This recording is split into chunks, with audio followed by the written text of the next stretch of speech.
A vehicle explosion shook Nashville, Tennessee early on Christmas morning in what Nashville Police Department's Don Aaron described as an intentional act. We do believe that the explosion was an intentional act. Fire officials reported taking 3 people to the hospital, but none were critically injured. Police reported seeing the vehicle when they responded to an emergency call of shots fired in the downtown tourist area early in the morning.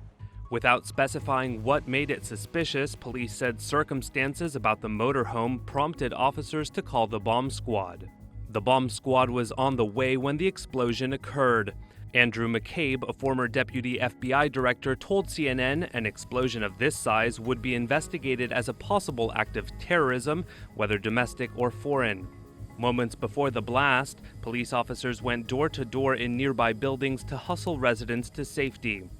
Police said it was not immediately clear if anyone was inside the motorhome when it exploded. Most of the buildings were closed given the hour and Christmas holiday in the heart of the city. The explosion destroyed several other vehicles and damaged buildings. Starting Monday, all airline passengers arriving to the U.S. from the United Kingdom will be required to present a negative COVID-19 test taken within 72 hours of their flight's departure. That's according to a statement issued Thursday by the U.S. Centers for Disease Control and Prevention, amid concerns about a new coronavirus variant that may be more transmissible. The decision was a shift from Tuesday's White House disclosure to airlines that it was not planning to implement the testing requirement. But earlier on Thursday, airline companies United and Delta had already said they would require a negative COVID-19 test within 72 hours for passengers arriving to the U.S. from the U.K. The British Embassy in Washington did not immediately comment. The CDC's announcement follows the emergence of a new COVID-19 variant in Britain that has prompted over 40 countries to ban UK passengers from entering. The order will be signed on Friday and take effect on Monday. Britain deployed extra military personnel to the port of Dover on Friday, their Christmas task to help clear the queues of lorries since cross-channel travel was reinstated for drivers who get a negative COVID-19 test. Ferry services between Dover and the French port of Calais restarted on Thursday. That after several days of a blockade imposed by France when a new coronavirus variant was discovered in England. Traffic was moving only slowly through the port on Friday, a public holiday. Most trucks were still parked further up the motorway as drivers spent Christmas Day waiting to take tests before being allowed to board the ferries.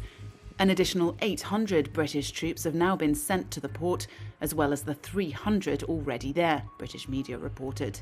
The French and British governments agreed to end the blockade late on Tuesday, but the long lines of trucks are expected to take days to clear. Some are calling it Merry Brexmas as the UK and EU finally strike a Brexit trade agreement. The deal was confirmed at news conferences Thursday afternoon. European Commission Chief Ursula von der Leyen was first to speak. So we have finally found an agreement. It was a long and winding road, but we have got a good deal to show for it. It is fair, it is a balanced deal, and it is the right and responsible thing to do for both sides. British Prime Minister Boris Johnson hailed the agreement as giving the UK back control of its laws, borders and fishing waters. Talks on a deal went down to the wire, with the UK due to leave the single market and customs union at the end of the month. Sources in London and Brussels said overnight that a deal was close, but news conferences expected Thursday morning never took place. EU sources said wrangling over fishing quotas was to blame, only for a deal to finally get over the line. That should include agreement on other sticking points, such as how to ensure a level playing field for competition. A deal will avert the prospect of both sides imposing widespread import taxes come January the 1st. It also covers issues such as security, transport and energy. But even with a deal, businesses will face new red tape and new costs. Further disruption at ports seems certain. Most economists, though, say the alternative of a no-deal exit looked much worse.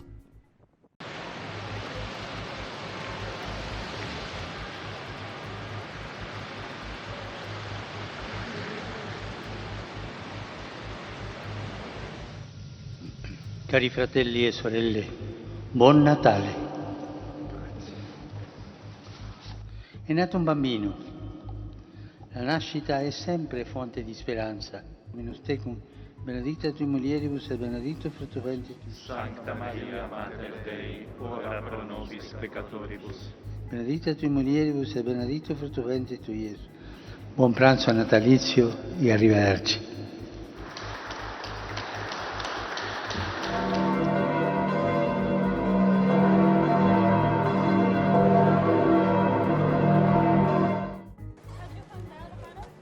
More signs on Wednesday that the U.S. economic recovery is sputtering.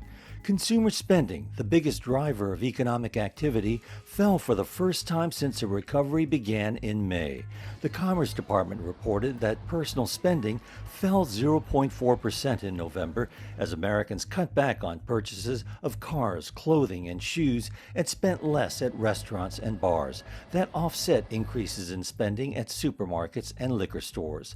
Less spending was coupled with a plunge in personal income, which declined 1.1% last month.